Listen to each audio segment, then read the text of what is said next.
superstar Shahrukh খানৰ পাঠানে box অফিচত ইয়াৰ অভিলেখ ভংগৰ প্ৰচেষ্টা অব্যাহত ৰাখিছে কিয়নো ই 4 দিনত বিশ্বজুৰি 429 কোটি টকা উপাৰ্জন কৰিছে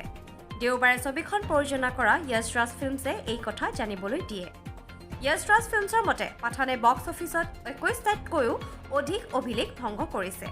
অৱশ্যে নিৰ্মাতাসকলে এতিয়াও পাঠানে ভংগ কৰা ৰেকৰ্ডসমূহৰ নাম উল্লেখ কৰা নাই য়শ ৰাজ ফিল্মছে জানিবলৈ দিয়া অনুসৰি হাই অক্টেন স্পাই থ্ৰিলাৰ ছবি পাঠানে ভাৰতত 53.25 কোটি টকাৰ নেট সংগ্ৰহ কৰিছে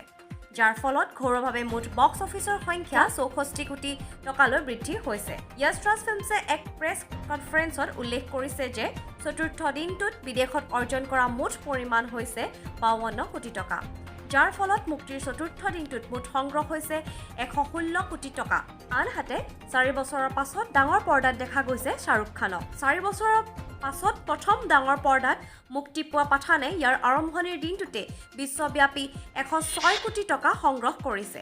তাৰ পিছত দ্বিতীয় দিনটোত 113.6 কোটি টকা আৰু তৃতীয় দিনটোত 90 কোটি টকা সংগ্ৰহ কৰিছে